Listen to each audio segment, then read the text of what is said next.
플랫폼은 근데 계속 진화를 하기 나름이죠. 지금까지 제가 말씀드렸던 해피빈 플랫폼은 제가 뭐 해피빈에 입사를 해서 네이버에 입사해서 뭐 기획하고 운영하고 마케팅하고 상품 개발하고 뭐 이런 것들을 쭉 해왔기 때문에 이 우리나라에서는 해피빈보다 큰 공익 플랫폼은 없어요. 근데 해피빈 플랫폼이 계속 성장해 오는 과정들이 거의 우리나라 공익 플랫폼의 성장 과정이었다면 제가 이제 나오고 나서 우리나라가 이렇게 막 모바일 환경이 확 올라오게 되고 마켓 4.0, 뭐 Z세대, M세대, 선진국과 거의 똑같은 수준의 이제 뭐 삶의 질 이런 것들이 되면서 공익 활동도 진화가 되어야겠다는 생각을 했어요. 이건 아마 하게 될 거예요, 분명히.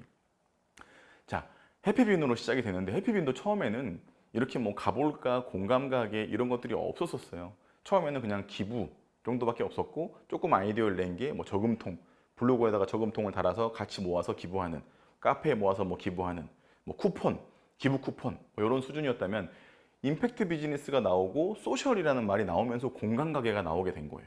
이 공간 가게라는 것도 마찬가지로 소셜 임팩트거나 혹은 사회에서 혹은 농가 이런 좀 이렇게 좀 중심에서 멀어져 있는 분들을 빨리 올라오게 할 수 있는 일종의 사회공헌 플랫폼으로 성장을 계속 하게 된 거죠, 해피빈도.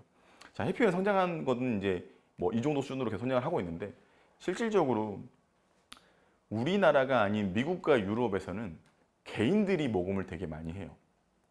자, 무슨 얘기냐면 해피빈은 단체들이 모금을 해요.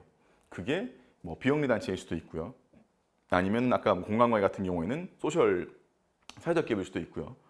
뭐 이런 기관들이 법인 등록증을 가진 기관들이 모금을 해요. 그게 지금까지는 그게 신뢰가 훨씬 높다고 우리가 생각을 한 거예요. 낮다라는 건 아니에요.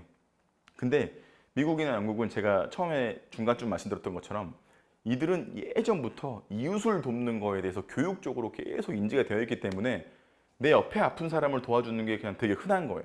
그래서 사실 고펀드미라는 사이트는 2010년도에 설립이 됐어요. 그리고 이거 말고 영국의 저스트 기빙이라는 플랫폼은 2002년도인가 설립이 됐어요. 한 20년 더 빨리, 10년 더 빨리 됐어요. 그때는 지금 우리나라처럼 모바일이 활발한 모바일이 없었죠. 그냥 홈페이지 뿐이었어요.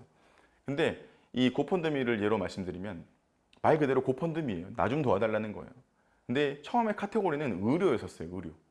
내가 아프니 나 좀 도와주세요. 이 하나 빼기도 너무 어렵고 찢어진 데 꼬매면 막 200만 원 이런 식 하니까. 그래서 이제 그런 분들이 어려워서 도와달라고 요청을 했는데 이웃들이 도와주기 시작을 한 거예요. 물론 올리고 자기 지인들부터 먼저 알렸겠죠. 그들은 서구에 대한 문화들은 어릴 때부터 이웃을 돕는 게 되어 있기 때문에 굉장히 잘 됐어요. 지금도 유사 플랫폼이 되게 많이 생기고 있어요.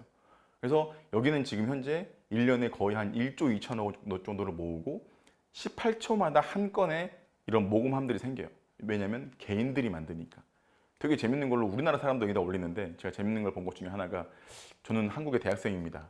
한국의 대학생들은 되게 열악해요. 뭣도 해야 되고 돈이 없어요. 근데 여자친구랑 데이트를 하고 싶습니다. 데이트 비용 좀 모아주세요 라고 올린 사람도 있더라고요. 자, 그거 모금 됐을까요? 당연히 안 되죠. 왜냐하면 그들 이웃이 아니기 때문에. 어차피 우리나라 사람이 올려도 미국에서 펀딩이 되는 게 아니라 제 지인들에게 모여서 달라고 했을 거예요. 그러니까 그런 것들인 거죠. 근데 이게 아까 말씀드린 것처럼 마켓 1.0에서 4.0으로 넘어왔고 4.0의 시대에 모바일이 들어왔고 개인화되어 있고 팔로워하는 내 이웃과 내 주변을 믿고 하는 것처럼 우리나라도 이제 이거 바뀔 거라는 거예요. 시간은 걸리겠죠. 왜냐하면 모든 것들은 시간이 걸리니까. 근데 얼마나 누가 빠르게 이걸 땡겨내냐라는 게 이제 이 공익 플랫폼 진화의 다음 단계라고 저는 생각을 합니다. 실제로 말씀드린 것처럼 한국 사람들이 고펀드미 가가지고 이렇게 모금들을 하세요. 자, 저희 회사가 공익 전문 회사다 보니까 저는 뭐 해피빈을 처음부터 같이 뭐 기획하고 모델링하고 만들었던 사람으로서 다음 진화에 대한 책임이 저는 있다고 생각을 해요. 그래서 지금까지 말씀드린 플랫폼들을 저희 회사는 만들었고 지금 운영을 하고 있습니다. 실제로 운영한 사례들인데 뭐 디자이너 분께서 소녀들 생리대 사업이 하도 많이 말들이 많다 보니까 그거에 대해서 지원들을 많이 하기 시작을 했죠. 그래서 그거를 굿네이버스에서 하는 게 아니라 혹은 무슨 동사무소에서 하는 게 아니라 그냥 내가 이 학교 아이들의 생리대를 지원해주고 싶다라고 만들어서 모금을 했던 케이스. 사회복지사들이 현업에 있다 보면 사회복지기관들이 마케팅을 되게 못하거든요. 그래서 이 브랜드 마케팅 툴킷을 만들어주겠다 해서 만든 플랫폼. 그리고 최근에 코로나가 발병이 됐는데 코로나로 인하여서 사람들이 기부도 많이 하지만 이 모금의 내용은 그거예요. 내 친구가 국립중앙의료원에 의사로 있는데 이 친구들에 대한 실상을 좀 전하고 싶다. 이 친구들에게 간식을 좀 주고 싶다. 이렇게 해서 만든 게 지금 플랫폼ing, 지금 저기 나와 있는 코로나로 싸우는 의료진들을 돕기 위한 바스켓인 거고요. 그리고 마지막으로는 이제 사진을 취미로 하는 친구가 뭐 돌잔치라든지 뭐 노인들 사진을 좀 찍어드리고 싶은데 찍어드리고 나서 좀 간식이라든지 거기에 필요한 것들을 좀 드리고 싶다라고 해서 이제 만든 바스켓들. 자, 이런 것처럼 사람들이 단체가 만들게 되면 단체를 인식하고 후원을 하는 경향이 있지만 단체들이 만드는 컨텐츠는 또 단체의 컨텐츠가 아니라 누군가를 도와야 될 수혜자의 컨텐츠예요. 근데 고펀드미나 저희가 만든 이 바스켓 플랫폼은 개인, 내가 왜 얘를 도우려고 하는지, 내가 왜 도움이 필요한지, 내가 왜 일해야 되는지 컨텐츠가 아예 다른 거예요. 단체가 하는 컨텐츠들은 도와주는 대상하고 아픈 데만 다르고 다 똑같아요. 아프니 도와주세요. 배고프니 먹여주세요. 이런 거예요. 파키스탄이 얼마나 더 힘든지, 아프리카가 얼마나 더 힘든지 사람들은 잘 모르죠. 근데 어려운 나라니까 도웁시다라고 돕는 거예요. 컨텐츠 내용이 다를 수가 없어요. 근데 이제 진화한 플랫폼은 다르다는 거죠. 개인, 내가 왜 이걸 하려고 하는지. 그렇기 때문에 이 컨텐츠 하나가 다 유니크해진다는 거예요. 그거를 이미 선진국들이 해냈고 하고 있고 저희 나라도 계속 그렇게 마케팅 발전에 따라서 세대의 이동에 따라서 이런 공익적인 플랫폼도 성장을 하게 될 겁니다. 자, 이제 마지막 장으로 지금까지는 계속 이제 제 경험에 빗대어 본 마케팅의 발전들을 사례들을 가지고 얘기를 했고 마음을 움직이는 마케팅이다 보니까 플랫폼까지 얘기를 했어요. 근데 제가 마지막으로 이제 좀 어펜딕스로 본질에 대해서 얘기를 드리려고 하는 거는 제가 살다 보고 사업을 하면서 특히나 사회공헌 쪽을 하다 보니까 그냥 되게 겉포장으로 되어 있는 그걸 위해서 뭔가를 만들어내는 이런 것들은 오래 못 가더라고요. 실제로 제가 이제 모셨던 분, 실제로 멘토로 제가 모시는 분께서 항상 하는 말은 이거를 하려는데 왜 하는 거냐는 질문을 제일 많이 하세요. 그 왜가 본질이거든요. 자, 이제 마지막은 제가 이거를 좀 사례로 설명을 드리고 마무리를 하도록 하겠습니다. 제가 미국에 출장 갔을 때요, 한 14박 15일 출장을 갔었는데 미국에 있는 이런 사회공헌, 사회복지 단체들을 투어하는 거였었어요. 두 가지 단체가 되게 기억에 남아가지고 제가 이거를 꼭 강의 말미에 얘기를 해드리는 건데 본질이 굉장히 중요한데 여기에 대한 본질은 페니 하비스트라는 캠페인을 만들었는데 이거를 가지고 검색을 해보다 보면 록펠러 광장에 1센트짜리가 쫙 깔려있는 사진이 있어요. 자, 이 루틴이 뭐냐면 뉴욕주에 있는 초등학생들만 해요. 각 반에서 저런 하나의 바구니들을 줘요. 그러면 아이들이 공연도 하고 엄마한테 용돈도 받고 아르바이트도 하고 심부름도 해가지고 1센트씩만 모아요. 더 큰 돈은 받지도 않아요. 그걸 가지고 뭐 한 학기 동안에 이걸 모으는 거죠.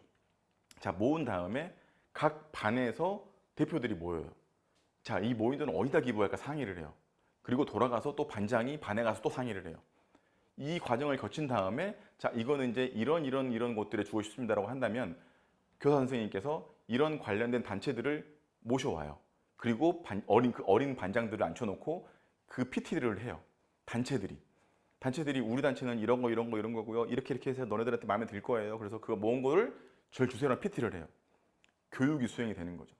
창업자께서 이 사업을 만든 이유가 아이들의 올바른 교육 때문에 만든 거예요. 모금이나 단체의 이게 목적이 아니었던 거예요. 실질적으로 이렇게 하다 보면 1학년부터 6학년까지 학년들이 서로 조금 이 반에서 부족하면 이 반에서 더 모아주고 이 학년에서 부족하면 다음 학년에서 좀 더 모아주고 이런 유대 관계들이 형성되는 거예요.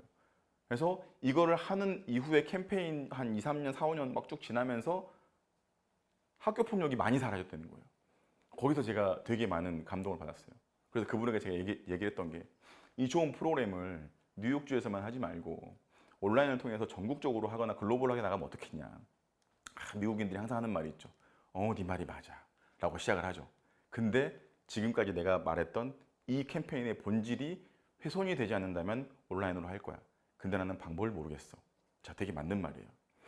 이 캠페인은 기본적으로 아이들의 인성과 그리고 학교에서 그들 간의 이런 학교 폭력이나 안 좋은 점들을 되게 많이 해결해 주는 방법으로서 캠페인을 만든 건데 온라인으로 모금을 하면 엄마가 거의 다 기부해 줄 거예요. 되게 비슷한 우리나라 저금통들이 있어요. 유니세프 저금통, 굿네이버스 저금통 다 학교로 가요.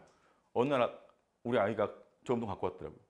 아빠 돈 넣을 거라는데 얼마 넣어줄까? 했더니 뭐 많이 넣어주면 좋고 얘는 이유를 몰라요. 그 저금통에 왜 돈을 넣어야 되는지. 이걸 따라한 게 우리나라의 그런 저금통들인 건데 아무 이유가 없어요. 그냥 학교와 협의해서 좋은 일 합시다로 끝나는 거예요. 자, 이런 게 본질이에요. 재단들이건 회사들이건 회사를 함에 있어서 내가 이 사회 위해서 뭘 해결할 수 있는 이런 것들 되게 큰 본질 이런 것들이 매우 중요하고요. Do Something이라는 재단인데 지금 이 재단은 없어진 걸로 제가 알아요. 좀 되게 안타까운데 미국 그 헐리우드 배우가 이걸 만들었고요. 청소년들이 자원봉사 활동을 자유롭게 할 수 있도록 돕는 재단이에요.